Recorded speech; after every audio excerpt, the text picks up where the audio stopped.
Hey guys, welcome back. So let's just go ahead and put this out there. I have tried to film this intro already like 4 times. I am really rusty at filming. It's been a while. I missed you guys. I really wanted to pick up my camera and film something now that I finally have some free time. But I am getting over a cold. I don't know if you can hear it. And I'm like, oh, maybe I should wait to film because I sound really nasally. But you know what? This year is all about tossing the idea of perfection out the window and just going for it. So that's exactly what I'm doing. I wanted to film, I'm filming.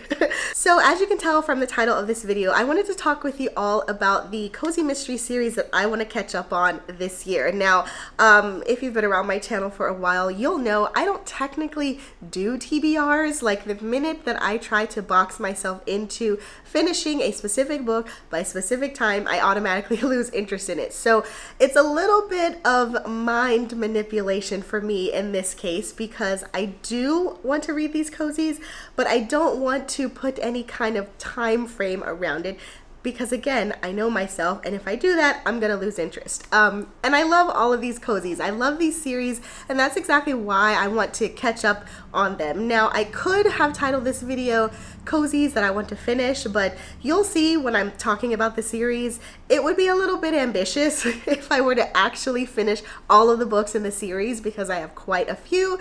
And instead, like I said, I really want to catch up. I want to make more of a dent in them, so to speak. So that said, go ahead, grab yourself a snack, and let's talk about the cozies that I want to catch up on this year.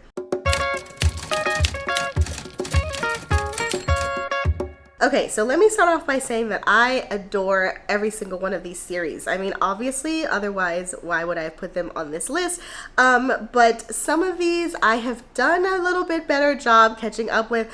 Others, admittedly, it has been a while since I read one of their books last, and I was going through my Goodreads, as everybody does at the end of 2022, or I guess as most bookworms do, not everybody. But anyway, I basically had my memory jogged when I was going through all my lists and I saw these series, and that's really what prompted me wanting to pick them back up because my love for them was just sparked again. So that said, I'm going to talk about the series. I'm going to tell you how many books that I have finished in them, and I'm also going to tell you how big the series is overall so you guys can get kind of like an idea of just how many I have left, kind of like a cup half full, half empty, depending on your view of things. So the first book that we have, or excuse me, the first series that we have is the Bakeshop Mystery series. I adore this series so much. Ellie Alexander's Bakeshop Mystery series, if you're not familiar, is essentially about a woman named Jules living in Ashland, Oregon, who runs a bake shop. And one of the things that I love the most about it is the not necessarily a sense of community, though it does have that, but more so specifically the group working at her bakery. I feel like they formed such a close relationship that I really love just seeing them interact on a day-to-day basis. And I mean, not to mention the writing is just top tier. Like anything Ellie Alexander does is gold, and this series is no doubt like the pinnacle, as why I have mentioned it countless times. But anyway, that said, there are currently 17 books in the series, which I'm like, yes, I love me some long cozy mystery series, and she's just racking them up. Like, I want to say last year, oh man, I don't remember how many she puts out every year, but I feel like following along on her Instagram, she had to have released like 3 or 4 of them last year. That's how many it feels like. So that said, she's putting them out quicker than I can read them, or that I have been reading them, which is totally fine because that just means that I can kind of binge through them without fearing that I'll be at the very end. So like I said, I have read 5 of them. There are 17 in total, and I really want to make more of an effort to put a bigger dent in it this year. I do read the audiobooks, or rather I listen to the audiobooks. I'm probably going to continue to do that just because I know that they're available on Scribd, though just a little bit of advice because I gotta tell you guys, I gotta let you in on a little heads up if you plan to listen to this series. The narrators changed. Granted, it's early on. Yes, it's a pet peeve of mine, but the series is so good, I'm willing to forgive it, and you should too, because otherwise, once you get into like who the new narrator is and you kind of get used to it, it's totally fine. The books are great. So I've got quite a few to catch up on, and I'm super excited about it. Okay, so this next one, you know, it's weird. Okay, so first of all, I'll just tell you, it's the book retreat mystery series by Ellery Adams, and I read the first one as soon as it first came out. This was some years ago, and I remember being in love with this series. It's such a unique series, especially if it's that kind of niche that you like, which is cozies about books. And so let me just give you a quick rundown. Okay, so I just want to go ahead and look. Okay, so I was talking about the summary of the book as I remembered it, and I had to double check the back of the cover because I think what I was talking about might have been a little bit of a spoiler, so I cut all that out. So basically, this series is about a woman who is essentially working at a book lovers retreat, which is exactly what it sounds like, a place, a B&B for people who love books to go to, spend some time, spend a weekend reading, relaxing. The rooms are themed, all kind of bookish things, and it's super fun. Again, if you like cozies that are about books, this is perfect. There is a little bit of a twist though to that makes it more than just a book lover's cozy. That was the bit that I was talking about that I wanted to scrap because I couldn't remember if it was a spoiler. So if all of this ambiguous stuff sounds interesting, definitely check it out. So that said, there are currently 8 books in this series, and what's weird is that I've only read the first book. Like, I, for some reason in my mind, thought I was way further in the books than I was. The first one had such an impact and I loved it so much. I have the second one, I have the third one.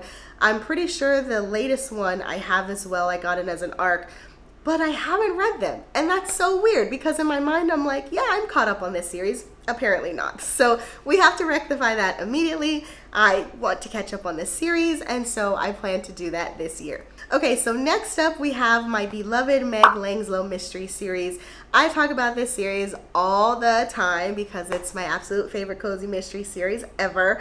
And there are a lot of books in it, and I am through quite a bit of them, but since there's just so many, I'm not all the way caught up, and I want to get deeper into this series. So there are currently 33 books in the series. The author is still coming out with more, and I have read approximately 20 of them. I say approximately because I'm technically in the middle of one right now. One of the holiday ones that I didn't finish before Christmas, but I'm too far along. I don't want to stop reading it. So I'm about like 20, maybe 21 by the time you see this video, books into this series, which that's pretty darn good. Obviously, I love it. I think at one time I binged like 5 of the books back to back. It's such a great series. If you have never heard of it, or you're new to my channel and you haven't heard me talk about it, it essentially revolves around a woman named Meg, and just kind of like the goings on in her really quirky small town as she kind of deals with different mysteries as an amateur sleuth in her town. She is technically a blacksmith, maybe a retired blacksmith, but what's fun about this series is that each of the books is named after like a bird pun, like owl be home for Christmas or terms of endearment, and that's super fun because the books kind of deal with animals in some sort of way, most often birds, sometimes other animals. Again, since they live in kind of a rural town, there's a lot of opportunity for animals to just kind of be casually mentioned or brought up in a way that's not weird. And on top of that, I think her grandmother, or her grandfather actually, is he's kind of like a Steve Irwin character in the sense to where he's like this really famous nature preservation animal lover kind of famous person. Anyway, you gotta read it. One of my favorite things about this is the side characters. There's so many of them because she has a really large family and they're so quirky. They each have their own personalities, and I really love just kind of seeing what they're up to and how she deals with it because, again, they're a little wacky, but like with all family, you just gotta love them. The next series that I want to catch up on and actually maybe finish if I'm lucky is the Seaside Cafe Mystery series. I read the first two. There are 5 of them in total, and actually the second one I read last summer with Samantha for our Teacups and Murder Cozy Mystery Book Club. Absolutely love that book. I love the series in general, and I really want to finish it off. Since there are only 5, which I was talking to Courtney from Cortagonist, and I think she said that the series ended. So if I'm not mistaken, it's done after the 5th book, which kind of give me hope in this case that I can actually just finish it since I only have 3 books to go.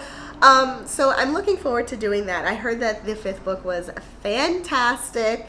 And so I'm like, okay, well, I really need to buckle down and finish it, or at least catch up. They can be one and the same since, again, there's only 3 books, but I really love this series. It's just so fun and very atmospheric. And when I say atmospheric, I don't mean in kind of like that creepy or like chilly kind of cozy way when people typically say atmospheric, but I mean atmospheric in the sense to where you really get a sense of place. For example, the second book, which takes place during the summertime, that was very atmospheric in the sense to where you could feel the summer breeze blowing, the sand between your toes, since it does take place in a cafe that is set along the beach or boardwalk. Our owner owns a sweet tea. Well, I guess it's not all sweet, but she owns a tea shop, an iced tea shop to be more specific, which I think is a fun twist on your typical tea cozy. And, you know, reading it during the summer, you actually want to curl up, or rather kick your feet up with a cold tea and just really dive in, and that's kind of what I mean by atmospheric. So I have a sense that the rest of the series is going to be that way because the first 2 books are, which is exactly why I'm so excited to continue. So last but certainly not least on my list of books that I want to finish is the Bibliophile Mysteries by Kate Carlisle. There are currently 16 books in this series, and I have read 4 of them. This is another weird situation because in my mind, I thought I read way more of the series than I actually have. But when I went to calculate it, I'd only read 4, which, I don't know, that's so weird to me. But to be honest, that's kind of like a props to the author because this is a series that I actually can remember, and maybe that's why I feel like I've read more books than I have, because the characters are so set in my mind. I know not only our main character, but I know her love interest, I know her friends, I know her quirky family and how she comes from a commune. And so, you know, I guess that's just to say that the author has really carved a world or made these people realistic, because they have kind of sat with me this whole time, obviously. And so I'm excited to go back into that world. So just a quick recap for some reason, if you're not familiar with this series, which if you've never heard of it, you absolutely should check it out. We have our amateur sleuth. Her name is Brooklyn, and she is a old book restorer, meaning that she takes kind of older books or super out of print, or not super out of print or super rare books, and restores them back. That could be books that she finds on her own. That can be through commissions. I believe she works at like a museum, so she also does it as part of her job. It's been a while since I read it, obviously, so I'm not remembering those exact details, but essentially old books is what her jam is, and that's kind of my jam too, so it goes hand in hand. It's another one of my cozies that I love that's kind of bookish, and like I had mentioned earlier, her family is part of a commune. It takes place in Northern California, so like the Vineyard area, which it sounds weird, and I love that. It's super quirky, and the way that she explains it, her family is very near and dear to her heart, and so anytime we have scenes with them, I always think that it's super fun, just the way that they're portrayed. And like I said, she has a love interest. And it's just an all-around good time, basically. So that's another series that I want to catch up on, especially because in my mind I'm remembering it as being really fun and interesting, though admittedly I'm torn if I want to read it physically or, you know, on ebook / paperback, or if I want to listen to the audiobook, because I've never listened to the audiobook. I don't remember if I tried or not, but I don't know. Stay tuned. Okay, so there you have it. I have a handful of series, though technically quite a lot of books that I want to catch up on. Not putting any pressure on myself. I'm excited about these books. I'm excited about this series. Obviously, when I was just kind of remembering and talking about it with you all, it made me eager to jumpstart and look at them again, listen to them, read them, whatever. So I guess now it's really going to come down to which of these series I want to start first. I am technically in the middle of a Meg Langslow, so I guess that's kind of where I will get the ball rolling. I don't know, but stay tuned to kind of see which ones I end up going with, and please keep me accountable, whether it's like in the comments below or over on my Instagram page, because I really want to read more in these series, because these are series that I love and I know already kind of that world, rather than being distracted by the shiny and new series. Don't get me wrong, there will be plenty of those as well. But yeah, anyway, let me know in the comments if you have read any of these series or books in this series, and if so, which ones you liked, what you thought about them, and if you've got any of your own kind of series catch-up goals for the year, let me know as well. Maybe we can hold each other accountable. But yeah, I hope you guys enjoyed this video. Like I said, it's clearly been a while since I filmed, but I'm excited to get back into it, and I wanted to jump on, and this is the first thing that I wanted to talk with you all about. So thanks for joining me. In the meantime, happy reading, and I will talk to y'all later. Bye!